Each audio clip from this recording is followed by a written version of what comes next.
Amelia's scalp gleamed like polished bone in the morning light, every stubble catching the sun like scattered thorns. She sat on the porch steps of what used to be her home, her trembling fingers tracing the brutal geography of her shorn head. The hair lay scattered in the dirty yard behind her, long strands that had once cascaded to her waist, now trampled into the dust by her late husband's family. Agnes Blackwood had hissed as she'd worked the razor. "You think we didn't know about you and that Mexican? You think we're fools." But Amelia hadn't been with Mateo Garcia. She'd only spoken to him twice. Once to buy grain, once to ask directions. The truth didn't matter to the Blackwoods. Walter had been dead 3 months. And they wanted her gone from the land that had been his, that should have been theirs. The hair was just the beginning. They'd stripped her of dignity first. Property would follow. Now she sat waiting for nothing, wrapped in a threadbare shawl that couldn't hide the shame written across her naked scalp.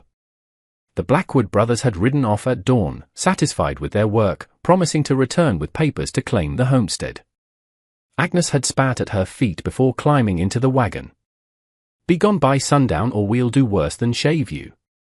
The morning stretched endless and hollow. No neighbors would help. The Blackwoods owned half the territory, employed the other half. Amelia had nowhere to go, no family to take her in. She'd married Walter straight from the orphanage in Kansas City, followed him to this godforsaken stretch of Nevada territory, where the wind never stopped howling, and the alkali dust turned everything white as bone. That's when she heard the hoofbeats. A lone rider approached from the eastern hills, his horse picking careful steps through the sage. Amelia pulled the shawl tighter, but there was no hiding what they'd done to her. The man dismounted at her gate, tall and weathered with silver threading his dark hair. She'd seen him in town, but never spoken to him. Corbin Hayes, owner of the Arrowhead Ranch, one of the few men in the territory who didn't bow to Blackwood money. He studied her for a long moment, his grey eyes taking in the devastation of her appearance. Then he spoke, his voice carrying the authority of a man who'd never had to raise it to be heard. "You're coming with me." Amelia's hands flew to her head, pulling the shawl forward. "I can't. Look at me. I am looking." Corbin's voice held no pity, which somehow made it easier to bear. "And I see a woman who's been wronged." Nothing more, nothing less. She wanted to refuse. Taking charity from a stranger felt like another kind of shame, piled on top of what the Blackwoods had already heaped upon her. But pride was a luxury she couldn't afford, not with night coming and winter only weeks away. "Why?" The word scraped raw from her throat. Corbin adjusted his hat brim against the climbing sun. "Because what they did was wrong. Because I've got space. Because," he paused, something flickering across his weathered features. "Because my Rose would have wanted me to." The past tense didn't escape Amelia's notice. She'd heard whispers in town about Corbin Hayes' wife, dead these 5 years from fever. Some said it had broken him. Others claimed it had made him harder. Looking at him now, Amelia thought maybe it had made him lonelier. "The Blackwoods won't like it," she warned. "They'll say you're harboring their property." "You're not property." His tone could have cut steel. "And I'm not afraid of the Blackwoods." But Amelia was afraid.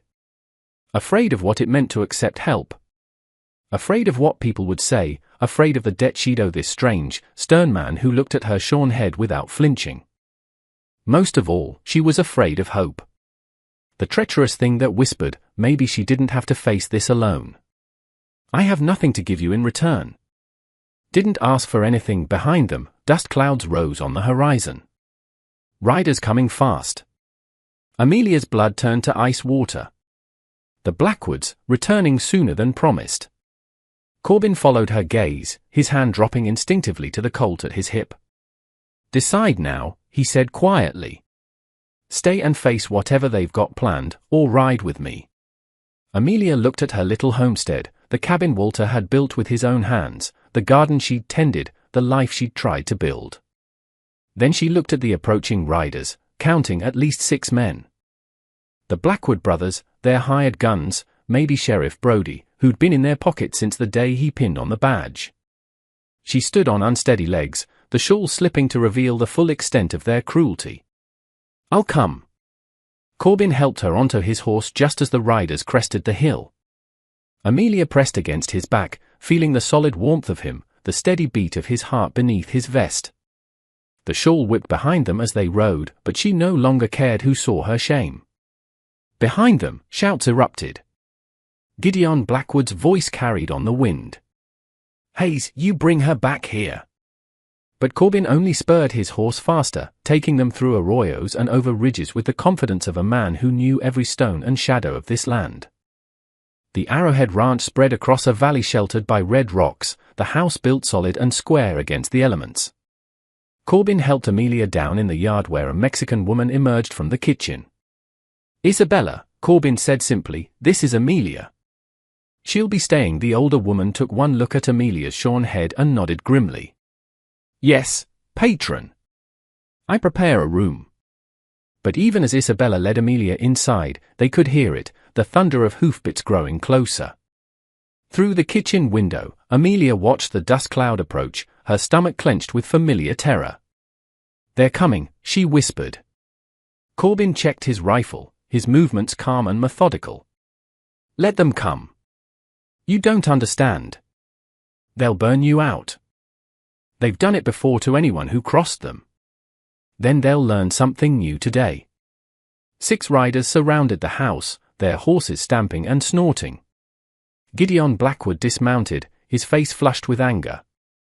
His brothers flanked him, Bo with his cruel smile, Finn fingering his gun belt.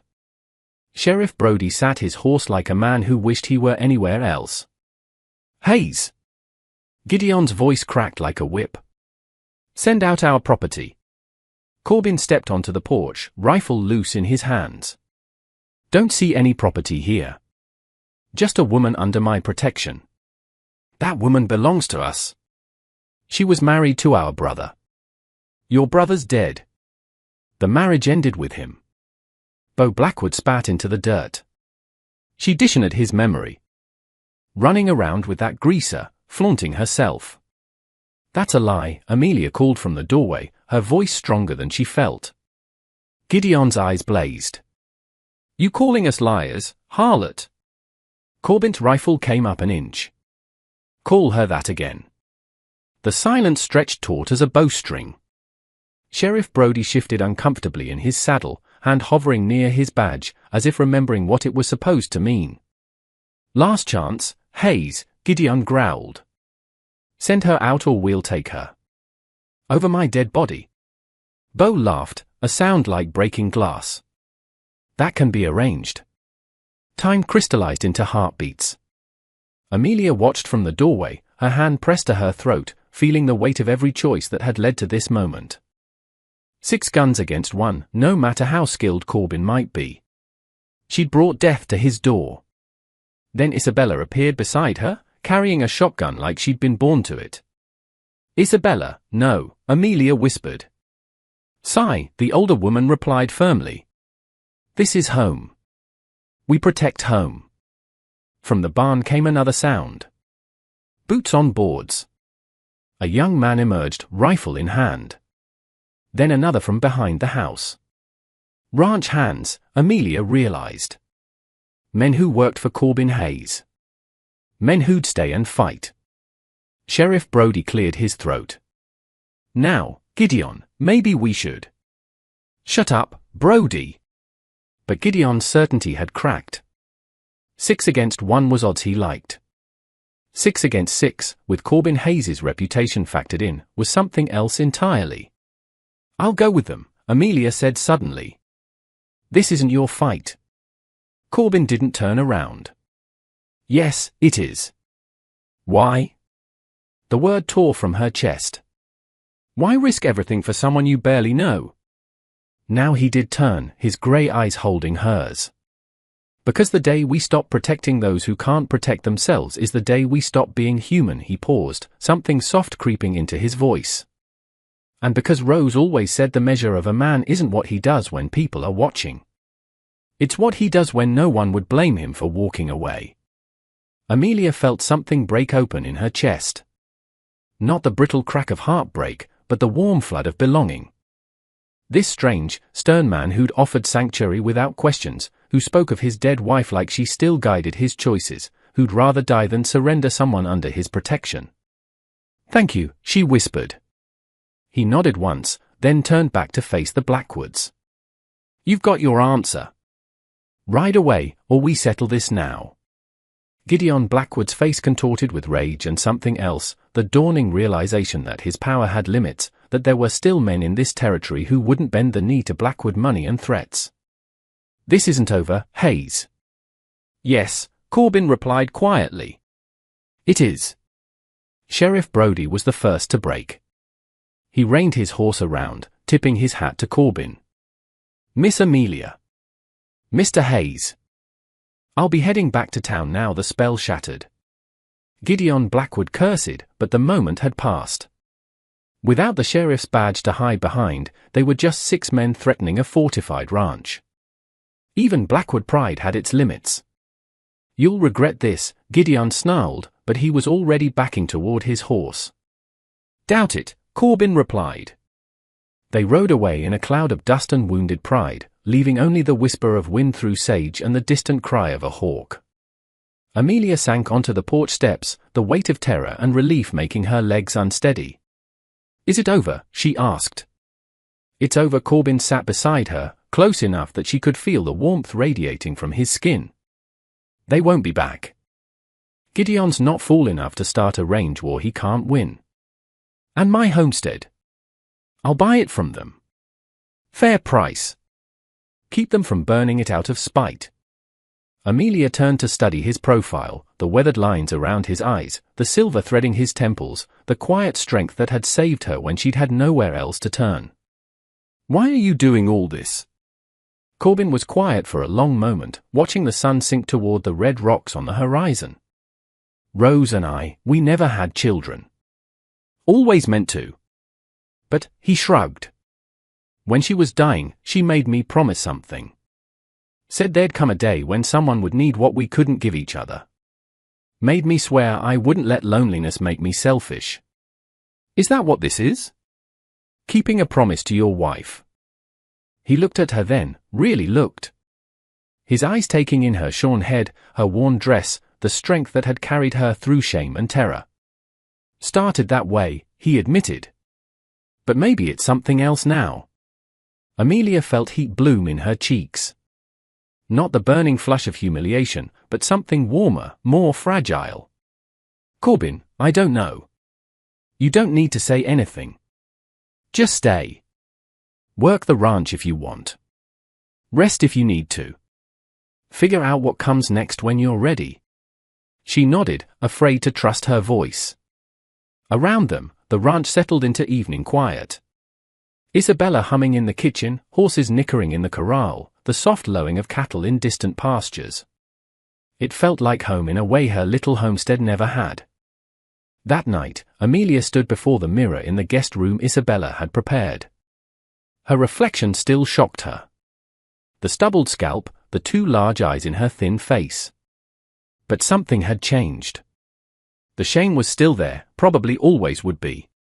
But it no longer defined her. She'd found something worth more than hair, more than pride. She'd found a place where she belonged. Years later, when her hair had grown long again, and silver threaded through the auburn, Amelia would tell her children about the day Corbin Hayes had saved her. Not from the Blackwoods, she'd saved herself from them by choosing to leave.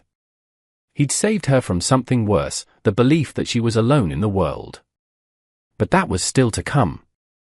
Tonight, she simply touched her fingertips to the glass and whispered, "Thank you, Rose," to a woman she'd never met but would spend the rest of her life trying to honor. Outside her window, the Nevada stars burned bright and eternal over the Arrowhead Ranch, where a broken woman had learned that sometimes sanctuary comes not from running away, but from finally finding the courage to run toward something worth having. If this story touched your heart, drop a like and let me know in the comments where you're listening from. I love hearing from viewers around the world. Also, do subscribe for more tales from the Wild West. Until next time, keep your hearts open to second chances and love in life.